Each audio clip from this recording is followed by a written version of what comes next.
Leitura em áudios do livro Uma Vida de Obediência, 7 Disciplinas para a Vida do Cristão, da autora Elizabeth Elliot, pela Fiel Editora. Continuação do capítulo 6.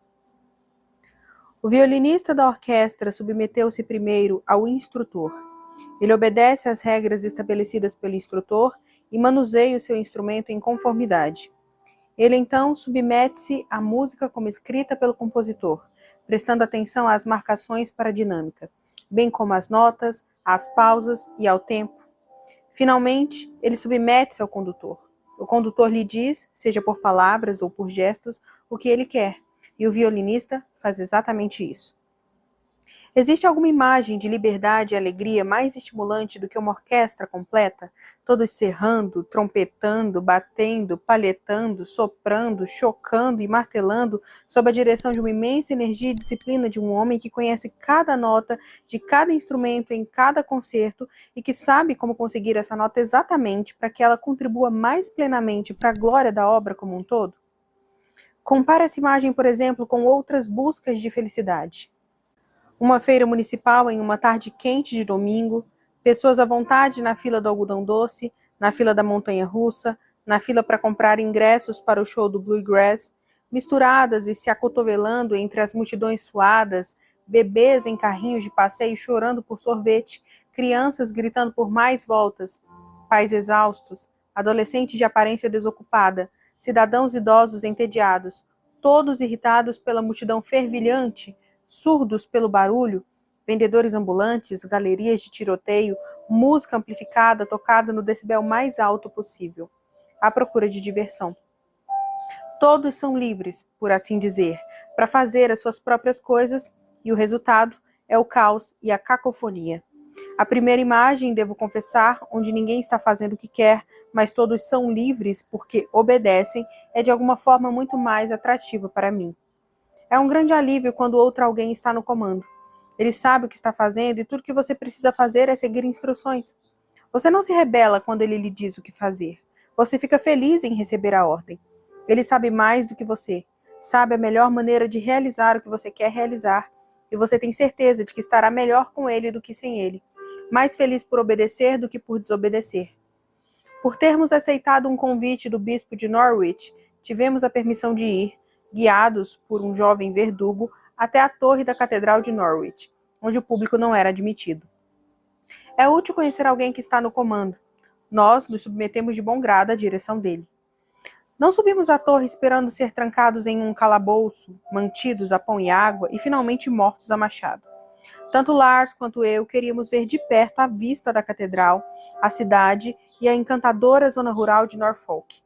Havia outro prazer que eu procurava, o de entrar em lugares secretos, sentindo o mistério das escadarias escondidas, e nenhum de nós ficou decepcionado. Deus nunca nos decepcionará. Ele nos ama e tem apenas um propósito para nós, a santidade, que no reino dele equivale à alegria.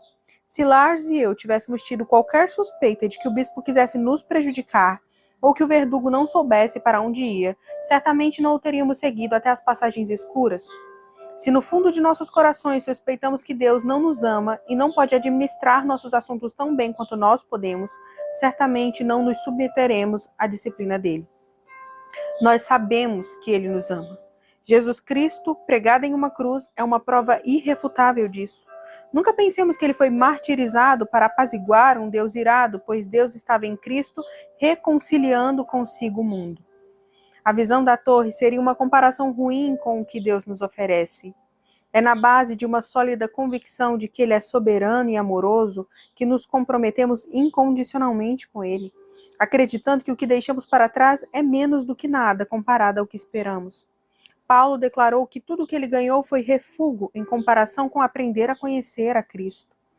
O homem que compra um campo e encontra nele um tesouro, vende sem hesitação tudo o que possui para poder comprar o campo. Assim é o reino de Deus. A vista da torre fez valer a pena a subida. Mas pensemos na subida em si. Há aqueles que não querem receber Cristo. Aqueles que querem, no entanto, não recebem um reino instantâneo, mas o direito de se tornarem filhos de Deus. Aqui está a verdade da soberania divina e da responsabilidade humana envolta em um único verso. Ele dá àqueles que têm vontade. Há muitos níveis de significado aqui que não podemos explorar. O versículo não diz que Deus os torna filhos instantâneos de Deus. O versículo diz que Deus lhes dá o direito de se tornarem. Para aqueles que o recebem, para aqueles que lhe cederam sua lealdade, ele lhes dá o direito de se tornarem filhos de Deus. Pedro escreveu: mediante a fé, vocês são protegidos pelo poder de Deus até chegar à salvação prestes a ser revelada no último tempo. O escritor aos Hebreus se refere a algumas pessoas nas quais a boa nova, a palavra que ouviram, não lhes aproveitou, visto não ter sido acompanhada pela fé naqueles que a ouviram. Essas referências mostram como é insensato supor que se pode ser cristão sem incluir o problema do discipulado, ou que se pode chegar ao céu sem se preocupar em ser obediente. É minha obediência, então, aquilo que me abre a porta do céu? É a minha vontade, afinal de contas, que determina a minha salvação? Não. Os filhos de Deus não nasceram do sangue, nem da vontade da carne, nem da vontade do homem, mas de Deus. Não depende de quem quer ou de quem corre, mas de usar Deus a sua misericórdia. Se reprimirmos nossa obediência até que tenhamos canalizado as profundezas teológicas desse mistério, seremos desobedientes. Há verdades que não podem ser conhecidas a não ser por fazê-las. Os evangelhos mostram muitos casos daqueles que quiseram compreender em vez de obedecer. Jesus tinha palavras mordazes para eles.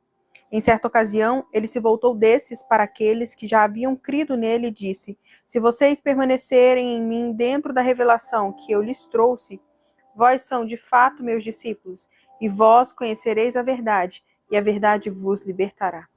Permanecer dentro da revelação certamente significa viver de acordo com o que nos foi mostrado. Significa ouvir e fazer. Outro aspecto da escalada é o sofrimento. Para o descrente, o sofrimento apenas o convence de que não se deve confiar em Deus, de que Deus não nos ama. Ao crente, o oposto é verdadeiro. Bem sei, ó Senhor, que os teus juízos são justos e que com fidelidade me afligiste. Uma referência à perseguição dos cristãos de Tessalônica mostra claramente como até mesmo a injustiça no nível humano serve à justiça de Deus ao levar seus servos à santidade. Os crentes de Tessalônica haviam respondido aos problemas com uma fé firme e um amor crescente. Elas, perseguições e tribulações, dão prova do justo juízo de Deus, escreve Paulo, e mostram o seu desejo de que vocês sejam considerados dignos do seu reino, pelo qual vocês também estão sofrendo. Ele prossegue para assegurar-lhes de que um dia a conta seria equilibrada. Haveria punição para aqueles que se recusassem a reconhecer a Deus e glória para os crentes. Paulo orou por eles, para que o nosso Deus os faça dignos da vocação e com poder cumpra todo bom propósito e toda boa obra que procede da fé. Vemos aqui o fato claro de uma vontade soberana, operando algumas vezes por meio dos crentes e descrentes e às vezes, apesar dos crentes e descrentes, tanto no presente como no futuro. O que os perseguidores estavam fazendo aos crentes era maligno. No entanto, por amor de Cristo, os crentes o suportaram e assim estavam se provando dignos do reino de Deus. O Senhor não havia desistido deles. Nada podia separá-los de seu amor. Sua soberania os sustentava. Eles, por sua vez, exerceram a vontade de suportar, mantendo-se dispensáveis para aquele que se despendeu por eles. Finalmente, as orações de Paulo também foram um elemento essencial no pleno funcionamento do propósito de Deus, tendo ele estabelecido o mundo de tal forma que a oração é necessária até mesmo para os seus próprios planos. Alguns dos muitos versículos em que quase vemos a harmonia entre as duas vontades em operação são: e Gideão disse a Deus: quero saber se tu vais libertar Israel por meu intermédio, como prometeste. Porém nós oramos ao nosso Deus e como proteção pusemos guarda contra eles de dia e de noite. Ao contrário, eu mesmo me dediquei ao trabalho neste muro. Essa obra havia sido executada com a ajuda de nosso Deus. Humilhai-vos, portanto, sob a poderosa mão de Deus, para que ele, em tempo oportuno, vos exalte. Essas passagens falam apenas da vontade em harmonia com Deus, mas não podemos ignorar a soberania de Deus também sobre a vontade oposta a dele. O rei, pois, não deu ouvidos ao povo, porque isto vinha de Deus, para que o Senhor confirmasse a palavra que tinha dito por intermédio de Aías, o Silonita, a Jeroboão, filho de Nebate. Porque verdadeiramente se ajuntaram nesta cidade contra o teu santo servo Jesus, ao qual ungiste Herodes e Pôncio Pilatos, com gentios e gente de Israel, para fazerem tudo que a tua mão e o teu propósito predeterminaram. Vós, na verdade, intentaste o mal contra mim, porém Deus o tornou em bem. Talvez as palavras mais imensuráveis de todas são aquelas que mostram o Senhor soberano à mercê dos homens. Pois o Filho do Homem vai, como está escrito a seu respeito, mas ai daquele por intermédio de quem o Filho do Homem está sendo traído. Melhor lhe fora não haver nascido. Sendo este Jesus entregue pelo determinado desígnio e presciência de Deus, vós